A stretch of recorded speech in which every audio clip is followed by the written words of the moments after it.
Hello students, SV children academy की online classes में आपका स्वागत है। 12th क्लास के अंदर हम धातुक्रम के बारे में पढ़ रहे थे और धातुक्रम में हमने अब तक ये पढ़ लिया कि जो अयस्क होते हैं वो क्या होते हैं और अयस्कों का सांद्रण जो है वो विधियां हम पढ़ रहे थे। तो अयस्क पहला जो स्टेप हमने पढ़ा था, यह हमारा टॉपिक जो था वो मैं आपको पहले बता दूं। हमारा टॉपिक का नाम था धातु का निष्कर्षण। तो धातु का निष्कर्षण जो है इसको हम धातुक्रम भी बोलते हैं, ठीक है ना। धातुक्रम भी इसको कहा जाता है। पहला स्टेप जो था वो ये था, फर्स्ट स्टेप जो था अयस्क का पीसना, यानी कि धातु का जब निष्कर्षण स्टार्ट करते हैं तो वो स्टार्ट कहाँ से होता है। पहला है अयस्क का पीसना, यानी कि अयस्क को पीसते हैं। दूसरा था अयस्क का सांद्रण, और अयस्क का सांद्रण जो है उसको हमने ये देखा था कि इसकी 4 विधियां हैं। तो 4 विधियों में सबसे पहली विधि गुरुत्वीय पृथक्करण विधि, ठीक है। दूसरी विधि थी चुंबकीय पृथक्करण विधि, और तीसरी विधि है झाग पलावन विधि। तो झाग पलावन विधि के बारे में आज अपने को पढ़ना है कि झाग पलावन विधि क्या होती है। तो देखिए कि झाग पलावन विधि जो है वो क्या है। सबसे पहले तो अपने को ये पता होना चाहिए कि झाग पलावन विधि जो है वो उपयोग में कब लाई जाती है, ठीक है। यानी कि ये तो कंफर्म है कि हमने जो अयस्क है उसका सांद्रण करना है और सांद्रण इस विधि से होगा, लेकिन ये विधि फिर कब उपयोग में लाई जाएगी। तो आपको याद रखना है कि ये विधि जो सल्फाइड अयस्क हैं उनके लिए काम में लाई जाती है, सल्फाइड अयस्कों के लिए, ठीक है। सल्फाइड अयस्कों का अगर सांद्रण करना है तो उनके लिए ये उपयोग में लाई जाती है। इस विधि में जो हल्के सल्फाइड अयस्क के कण ऊपर तैरते हैं और जो अशुद्धियां हैं,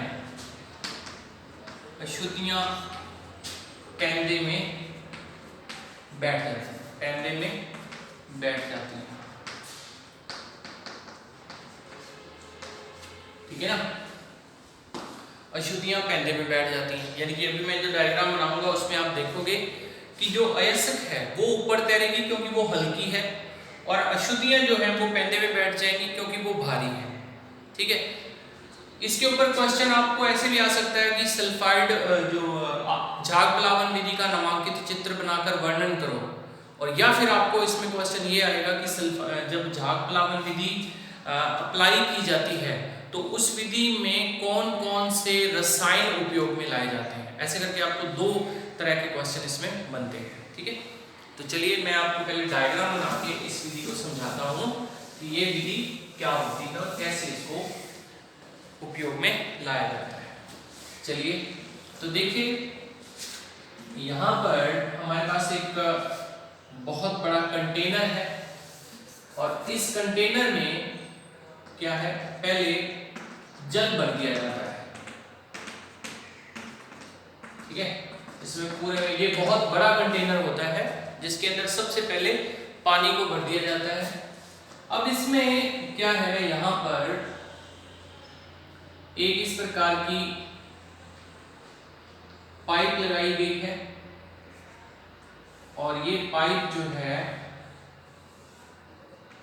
यहां से आप देख रहे हैं कि ये यहां पर इसमें हमने छेद लगा दिए। ये इससे क्या होगा कि इसमें से हवा इसमें प्रवाहित की जाएगी और वो हवा इसके अंदर बुलबुले बनाएगी, ठीक है।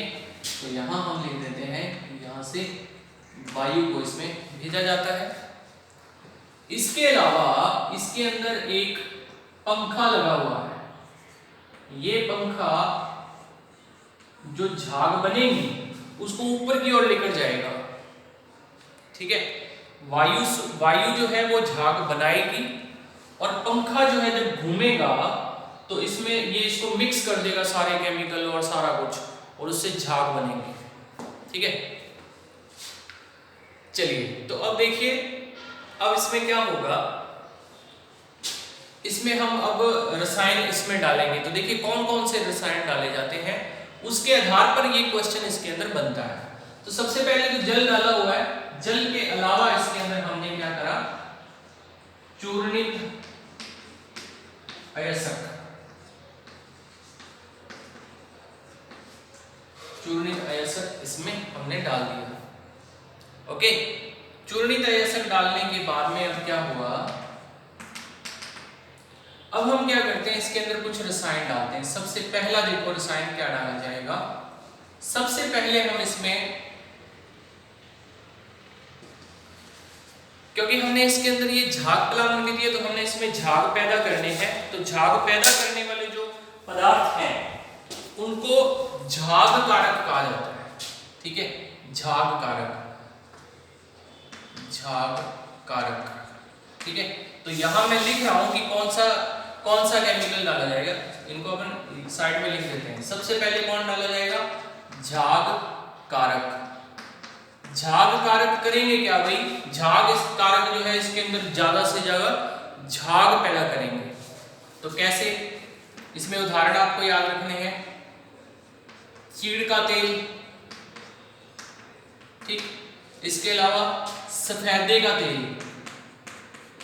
सफेदे का तेल, ठीक है, इसके अलावा वसीय अमल, ये इसके अंदर डाले जाते हैं, जिससे कि क्या होता है, इसके अंदर ज्यादा से ज्यादा झाग बनती है। समझ में आया। अब फिर इसके बाद में दूसरा है झाग या प्लवन कारक, प्लवन कारक। अब प्लवन का मतलब होता है तैरना, तो प्लवन का मतलब तैरना है, तो प्लवन कारक का मतलब ये कि ऐसे केमिकल डाले जाएंगे जिनसे कि झाग जो है उसकी तैरने की जो कैपेसिटी है उसके अंदर वृद्धि होती है। ठीक है, उसमें वृद्धि होगी। तो प्लवन कारक के रूप में इसके अंदर हम पोटेशियम जैंथेट डालते हैं, याद रखना इसका नाम, पोटेशियम जैंथेट, पोटेशियम जैंथेट इसके अंदर डाल दिया। ठीक, तीसरा इसके अंदर हम अब झाग भी बन गई, झाग पैदा करने वाले भी डाल दिए, और झाग जो है उसको उत्पन्न करने वाले और उसके तैरने की क्षमता में वृद्धि करने वाले जो है वो भी हमने इसमें डाल दिया। अब हम डालेंगे स्थायी कारक, स्थायी कारक।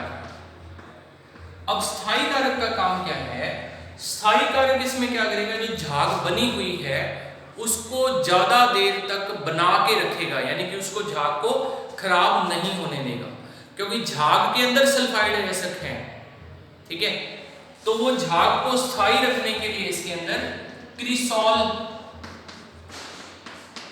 ठीक है, क्रिसॉल का फार्मूला देखो ये होता है, ये बेंजीन है और बेंजीन के ऊपर 2 OH जोड़ दो तो ये क्रिसॉल बनता है। क्रिसॉल के अलावा एनिलीन डाला जाता है, एनिलीन, तो ये देखो ये हमने एनिलीन डाल दिया, क्रिसॉल हुआ, एनिलीन हुआ, ये सब इसमें मिला दिए जाते हैं, ये इसके स्थायी कारक है। ठीक है, अब देखो यहाँ पे बुलबुले पैदा हुए, झाग पैदा होती है, तो वो झाग जो है ना वो यहाँ इकट्ठी हो जाती है इधर, ये देखो ये झाग इकट्ठी हो गई इधर।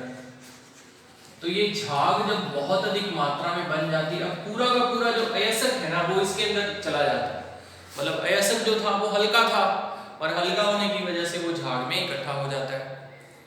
तो फिर क्या होता है कि इस झाग को यहां से अलग एकत्रित कर लिया जाता है,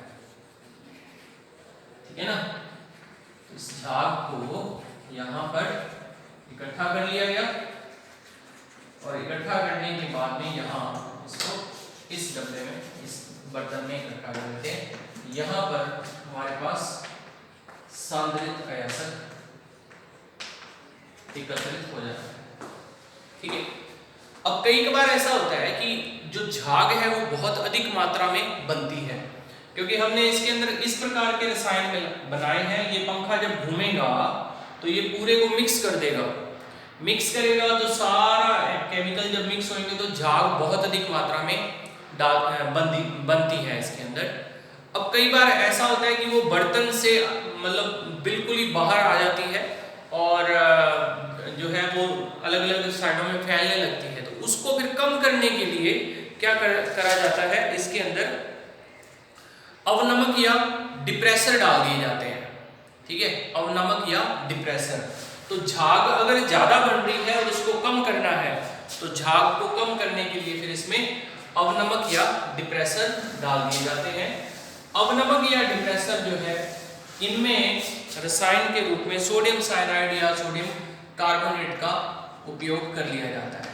अवनमक या डिप्रेसर, ठीक है। तो इसमें देखो सोडियम साइनाइड और सोडियम कार्बोनेट, इस प्रकार के ये दो जो है वो केमिकल इसमें डाल दिए जाते हैं। इनके डालने से क्या होगा, जो झाग की मात्रा है वो कम हो जाएगी। तो ये जो है वो झाग प्लावन विधि जो है इसका आपको मैंने डायग्राम बना दिया और इसकी विधि जो है वो आपको समझा दी। पेपर के अंदर आपको अगर ये आया तो इसका डायग्राम आपको बनाना है, ये सारे केमिकल लिख के आने हैं। कई बार इस पे जो छोटा क्वेश्चन अगर झाग प्लावन विधि पे बनना हो तो वो ऐसे बनता है कि झाग प्लावन विधि में अवनमक के रूप में कौन सा रसायन डाला जाता है, तो आपको सोडियम कार्बोनेट सोडियम साइनाइड बताना है। या फिर ऐसे आएगा प्लवक कारक, प्लवन कारक कौन सा डाला जाता है, फ्लोटिंग एजेंट कौन सा डाला जाता है, तो आपको उसमें याद रखना पड़ेगा कि कौन सा केमिकल है, जैसे कि सोडियम पोटेशियम जेंथेट जो है। ठीक है, झाग कारक ऐसा क्या रसायन डाला जाता है जिससे झाग बनती है, तो चीड़ का तेल हुआ, यूकेलिप्टस ऑयल या सफेदे का तेल हुआ या फैटी एसिड हुए, वो इसमें डाले जाते हैं। ठीक है, तो ये सारी चीजें आपको ध्यान रखनी है। अब अपने को पता कैसे लगेगा कि कौन कौन से अयस्क, तो सल्फाइड अयस्क जैसा कि मैंने आपको पहले बता दिया, तो फिर आपको इसमें कुछ एग्जाम्पल याद रखने हैं कि कौन कौन से हैं। तो जैसे देखिए ZnS, PbS है ना, कैडमियम सल्फाइड CdS, ठीक है। इसके अलावा जो है वो और भी जैसे FeS2,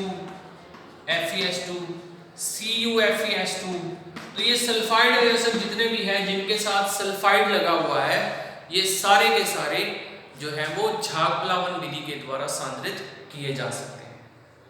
ठीक है भाई। अब इसके बाद में जो नेक्स्ट मेथड बचता है वो है लास्ट विधि है सांद्रण की, और उसको हम निक्षालन कहते हैं। ठीक है, सांद्रण की, अयस्क के सांद्रण की जो चौथी विधि है ये है निक्षालन। निक्षालन इंग्लिश में हम इसको लीचिंग कहते हैं, लीचिंग।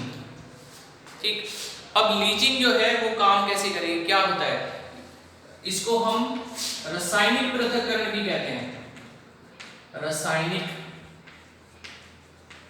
पृथक्करण विधि। ठीक है, तो मैं एक एग्जांपल आज आपको पढ़ा देता हूं इसमें, फिर इसका एक दूसरा पार्ट है जो हम नेक्स्ट वीडियो में करेंगे।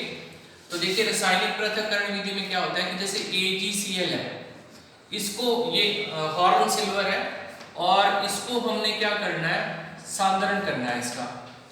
तो AgCl जो है इसको मतलब भौतिक नहीं रासायनिक विधि, यानी कि हम इसके साथ किसी न किसी केमिकल की अभिक्रिया करवाएंगे।